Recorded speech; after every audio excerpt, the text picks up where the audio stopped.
Sorry for the inconvenience. Continuing from the last point.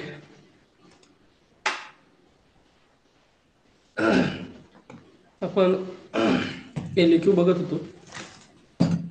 त्या एलक्यू मधले पहिलं आहे आपण कुठलं बघत होतो ते एक बघून घेतोय म्हणजे तुम्हाला लक्षात येईल.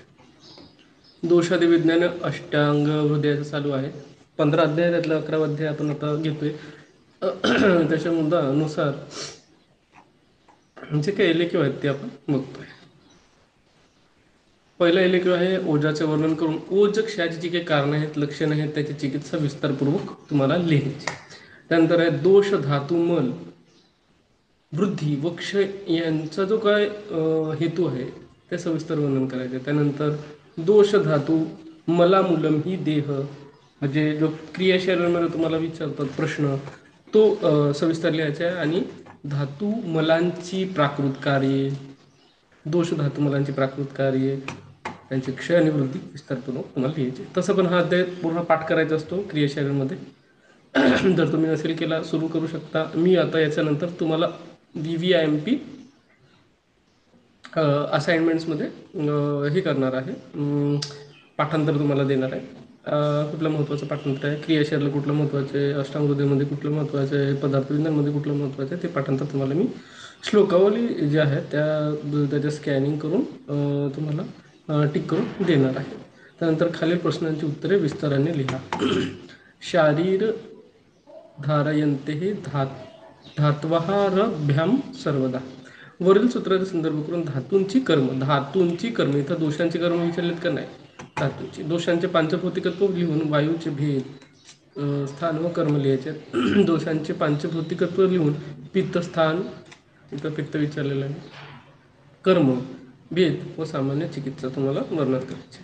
त्यानंतर पुढे बघूया. वात दोषाचे गुण कर्म स्थान लिहून त्याची चिकित्सा उपक्रम. कफ दोषाचे सेम आहे. त्यानंतर त्रिदोषांचे स्थान कर्मभेद त्रिदोषांचे संचय प्रकोप प्रश्न स्पष्ट करा. वात दोषाचे प्रकृत कर्मक्षयवृद्धी तुम्हाला लिहायचे. तर दोष धातू मूलम ही शरीरम हे शरीराचे मूल आहे ते सविस्तर स्पष्ट करायचे आहे. प्राकृत पित्त दोषाचे कर्म लिहायचं आहे. पित्त क्षयवृद्धी लक्षणे सविस्तर वर्णन करायचे. वात दोषाचे गुण वृद्धी व क्षय लिहून वात दोषाचा चिकित्सा उपक्रम सविस्तर वर्णन करायचे. दोष धातू मला मूलम देहस्ततम चलह हे जे काही श्लोक आहे ते स्पष्ट करून धातू मूलमलांचे वृद्धी लक्षण स्पष्ट करायचे. दोषादे विज्ञानी अध्यायात वर्णित विषयांचे वर्णन करायचे. स्पष्ट करा. समीक्षम दुष्यादी नामी वर्माम सुनियोजिता सर्वमयम जयः यात्रम जायन्ते नियता तत्मनाम. हा श्लोक हे करायचा. तर हा प्रश्न कसा आहे 91ला विचारला म्हणजे हा प्रश्न ऑड आहे आणि श्लोक आहे त्याच्यामुळे हार्ड सुद्धा आहे. पुढचा प्रश्न बघूया. यथाबलम यथास्तंचम दोषम वृद्धा वितन्वन्ते रूपाने जहति क्षीणम समस्वम कर्म पूर्वते. हा पण श्लोक आहे. पहिल्यांदा वाचल्यावर लक्षात येत नाही कशातला आहे त्याच्यामुळे ऑड आहे. आणि आत्ता तुम्ही चॅप्टर वाईज बघताय त्यामुळे काय वाटणार नाही. पण जेव्हा तुम्ही कंप्लीट सिलेबस वाचता सगळ्या सिलेबसचा अभ्यास करून तुम्ही जेव्हा पेपर लिहायला बघता तेव्हा तो प्रश्न हार्ड पडतोय. त्याच्यामुळे हे प्रश्न तुम्ही नोट डाऊन करायला पाहिजे. त्यानंतर आहे 12वा अध्याय दोषादी विज्ञानी दोषभेदी त्रिदोषांची कर्मे उदाहरणाची कर्मे सर्व शरीर व्यापक असलेल्या दोषांचे त्यांच्या विशेष स्थानाप्रमाणे वर्णन करा. त्रिदोषांचे कालानुरूप स्पष्टीकरण द्या. प्राकृत व्यानवायूची लक्षणे बोधक कफाचे वर्णन पराच्य पित्त स्थानात्म कर्म मध्यम मार्गामधील अवयव व्याधी बाह्य रोग मार्ग लिहा. अपानवायूचे स्थान व कर्म व्यानवायूचे स्थान व कर्म पित्तदोषाचे चय प्रकोप प्रशम काल त्रिदोषांची आशापकर्ष गती. हा पण प्रश्न महत्त्वाचा आहे आणि हा नेहमी विचारतात. हा IMP आहे. इथे एकदा जरी विचारला असेल तर दोषांची आशापकर्ष गती तुम्हाला विचार करणं ते क्रियेमध्ये विचारू शकतात. विकृत वायूचे लक्षण व उपाय सामदोषांची लक्षणे लिहा. त्यानंतर वृद्ध दोषांची कार्य. त्यानंतर वात दोषाचे स्थाने व प्रकार. त्यानंतर पाचक पित्ताचे वर्णन करा. पित्ताचे प्रकार, स्थान व कर्म एका शब्दात लिहा. आम व्याख्या व आमदोषाचे विशेषिक लक्षण व चिकित्सा. प्राणवायूची कर्म, विंशती गुण लिहा. व्याधी मार्ग व त्याचे विधी लिहा. कफ दोषाचे प्रकार लिहा, त्याची स्थाने लिहा. वात प्रकार वाताचे प्रकार, स्थान व कर्म लिहा. दोषवृद्धी व क्षयाची लक्षणे लिहून वात दोषाचे उपक्रम लिहा. एलिक्यू सुरू आहे. त्यानंतर पंचभौतिक वाद दोषाची कर्मे, दोषांचे पंचभौतिकत्व लिहून पित्त दोषाची स्थाने व कर्मे. परत कफ दोष आलेला आहे, वात दोष आलेला आहे, कफ दोष आलेला आहे, त्रिदोषांचे स्थान, कर्म भेद ऑलरेडी झालेला आहे. प्राकृत कफाचे स्थाने व प्रकार, पित्त दोषाचे प्रकार, स्थान व त्याचे उपक्रम. वात दोष, प्राकृत कर्म, विकृत कर्म, वात दोष उपक्रम. कफ दोषाचे गुण, वृद्धी, क्षय लक्षण. कफ दोषाची चिकित्सा, सविस्तर वर्णन. वात क्षय वृद्धी कर्म स्थान. क्षयवृद्धी स्वधामनेव प्रद्वेषो वृद्धी हेतुषु. सूत्र स्पष्ट करून दोषांच्या क्षय प्रकोपादींचे वर्णन करायचे. हा प्रश्न सुद्धा ऑड आणि हार्ड आहे. सॉरी 3 वेळा झाला हार्ड. ठीक आहे, पुढे बघूया आपण. त्यानंतर कफ दोषांचे प्रकार, स्थान, प्रकृत कर्म, क्षयवृद्धी लक्षणे लिहून चिकित्सा उपक्रम स्पष्ट करा. त्यानंतर 13 अध्याय, आता 2 अध्याय उरलेत. मग आपण इथं अष्टांगहृदय थांबवतो. मी पूर्ण पेपर घेणार नाही, कारण की पेपरमध्ये काही प्रश्न जे आहेत ते तुमच्या ज्याला म्हणतो आपण पुढच्या अध्यायांमधले सुद्धा आहेत. आधी अष्टांगहृदयाचं संपूर्ण सूत्रस्थान तुम्हाला इथं बघायला मिळायचं. आत्ता तसं आहे का? नाही आहे. आत्ता फक्त 15 अध्याय ते 12 अध्याय चरक संहितेच्या सूत्रस्थानाचे आहेत. मग ते सुद्धा आपल्याला बघायचे, तर ते आपण त्याच्यासाठी वेगळं बघूया. आपण आता फक्त महत्त्वाचे प्रश्न बघतोय.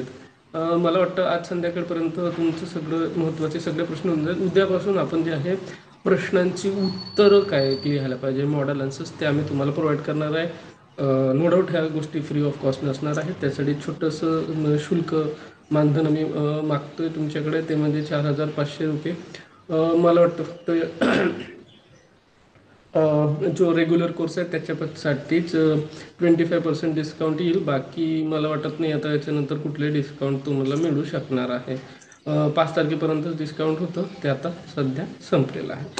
रेग्युलर कोर्ससाठी तुम्हाला निश्चितच आम्ही 25% लेस करून ते ऑफर फॉर सेलच्या अंडर आपण तुम्हाला देणार आहोत.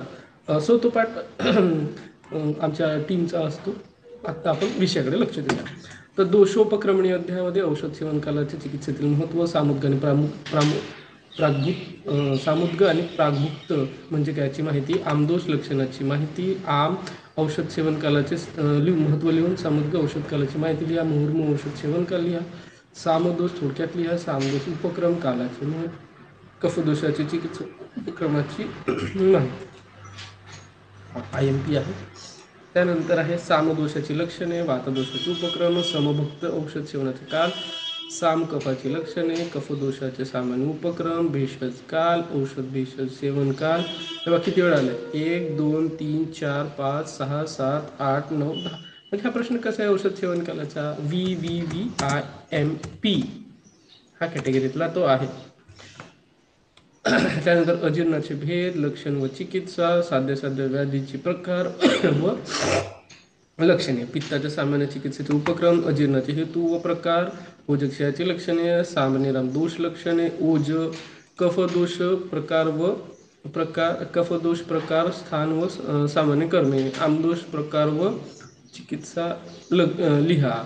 वातवृद्धी व क्षय लक्षणे, रक्तवृद्धी व क्षय लक्षणे, पित्तोपक्रम, आमदोषाचे प्रकार, आमदोषाची व्याख्या, दोष कोष्ठ संबंध लिहा, कफदोषाचे उपक्रम, औषध सेवन काल कोणते, वात दोषाचा सामान्य उपक्रम, पित्त दोषाचा सामान्य उपक्रम, कफदोषाचा सामान्य उपक्रम असे विचारू शकता. तिथं नाही म्हणून ते मी लक्ष द्यायला पाहिजे ते.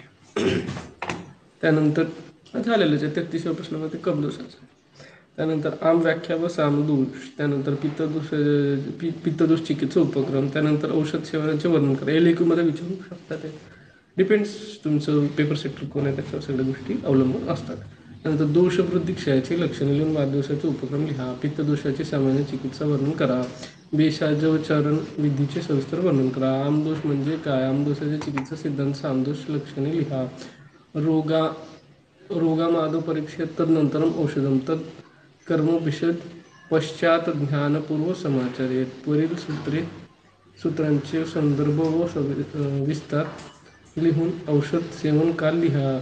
औषध सेवनाचे काल सविस्तर लिहून त्याचे व अनुपानाचे महत्त्व सविस्तर स्पष्ट करा. वाददोषाचे प्रकार व स्थान लिहून वाताच्या चिकित्सा उपक्रमाची माहिती लिहा. आमदोषाची परिभाषा, सामान्य चिकित्सा, आमजनिक व्याधी व त्यांची चिकित्सा सविस्तर वर्णन करा. आमदोषाची व्याख्या, आमदोष, अजीर्ण, सामदोष याचे वर्णन करून त्याची सामान्य चिकित्सा लिहा. वाददोषाचे प्रकार, स्थान, कर्मे, वृद्धी लिहून वाददोषाची चिकित्सा उपक्रम. चिकित्सोपक्रम म्हणजे काय? पित्तदोषाचे चिकित्सा उपक्रम. कफाचं पण तेच आहे. वाददोष, परत वाददोष, परत पित्तदोष, परत कफदोष, परत कफदोष, परत पित्तदोष आणि आम. वाददोषाचे गुणवृद्धी क्षय लिहून त्यांचे उपक्रम. पित्तदोषाचे सेम, कफदोषाचे सेम. आता ऑड प्रश्न आहे आणि odd but easy, not in the hard category.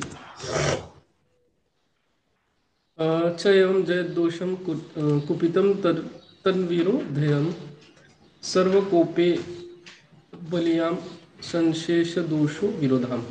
आता आपण शेवटून last but not the least म्हणजे 14 अध्याय बघतो. द्विविधोपक्रमणीय अध्याय, 2 प्रकारच्या चिकित्सेविषयी. द्विविधोपक्रमणीय अध्यायामध्ये थोडक्यात लिहा. लंघनार्थ व्यक्ती शोधनाचे प्रकार, संशोधनाचे महत्त्व, अतिकृष्टाची व्याख्या व चिकित्सा संशोधनाकडे स्नेहकल्पना कशी लिहावी, सम्यक शोधनाचे फळ लिहा. त्यानंतर अतिस्थूल व्यक्तीची लक्षणे व चिकित्सा, सम्यक लंघन लक्षणे, शमनाची व्याख्या व प्रकार, लंघन प्रकार व सम्यक लंघन लक्षणे वर्णन करा. तर्पणाचे प्रकार, हा खूप महत्त्वाचा आहे. लंघनाचे प्रकार हा खूपच महत्त्वाचा आहे. त्यानंतर अपतर्पणाचे प्रकार, रोगमार्ग किती, त्याची नावे लिहून त्या मार्गात होणाऱ्या व्याधींची नावे ती लिहा. व्याधी मार्ग व त्यांची व्याधी मार्ग व त्यांची व्याधी लिहा. अपतर्पणजन्य रोग रोगी, त्यानंतर संतर्पजन्य व्याधी, बृहनरोग योग्य पुरुष, संशोधनाचे फायदे, त्यानंतर अतिस्थूल कारणे, अतिस्थूलाची लक्षणे, संप्राप्तीसह चिकित्सा, द्विविध उपकरणीय अध्यायाचे विस्तारपूर्वक वर्णन. त्यानंतर कार्शमेवं वरम स्थूल्यांनाही स्थूल्यस्य भेषजम. त्यानंतर श्लोकाचा अर्थ सविस्तर लिहून अतिस्थूल्याचे लक्षण तथा चिकित्सा लिहा. उपक्रमस्य ही द्विविध उपकरणीय अध्यायाचे त्याचं मत आहे ते लिहा. संपूर्ण अध्याय लिहा. या सूत्राचे सविस्तर वर्णन करा. हा प्रश्न ऑड आहे आणि अलीकडच्या काळात विचारला आहे. अलीकडच्या काळात म्हणजे काय? 2000च्या नंतर 2002-2009. एक संतर्पणस्तयम द्वितीयाश्च अपतर्पण. संतर्पण आणि अपतर्पण असं जे अध्याय 24 असं त्यांनी लिहिलेलं. चुकीचं आहे. अध्याय 14 पाहिजे. उपक्रमसही द्विविधोपक्रमो मतः. वरील सूत्रांचा संदर्भ लिहून गृहण व उल्लंघन यांची परिभाषा, योग्य पुरुष, अतिस्थूल पुरुष यांची लक्षणे व चिकित्सा लिहा. द्विविध उपक्रमांचे वर्णन करा. चिकित्सेतील उपक्रमाची कोणते? लंघन व गृहणीय द्रव्य, योग्य अयोग्य व्यक्ती लिहून लंघन गृहणाच्या अतियोगाची लक्षणे लिहा.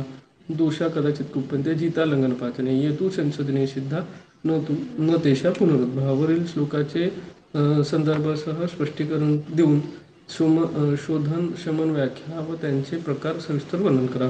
संतर्पण व उपतर्पण उपक्रम सविस्तर वर्णन करा. लंघन, गृहण यांची व्याख्या लिहून सविस्तर वर्णन करा.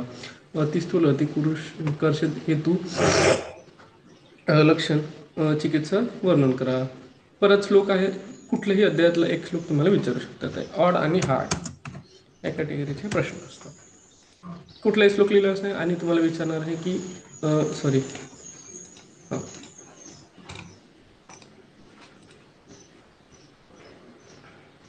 ऑड आणि हार्ड. ठीक आहे.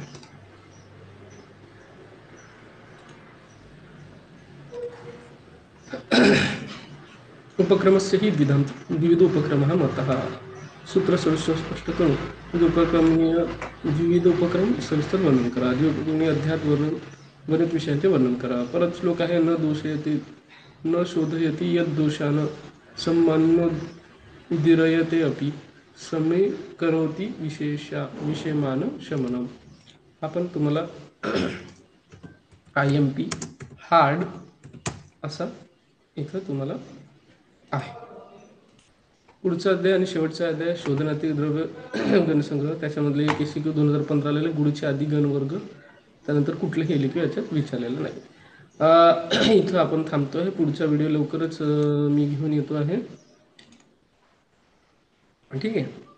आणि त्यामध्ये आपण पुढचे जे काही टॉपिक आहे लवकरात लवकर आज संध्याकाळपर्यंत आपण संपवणार आहे. आपलं 2 ते 3 दिवस डिले होत चाललं आहे due to my health conditions.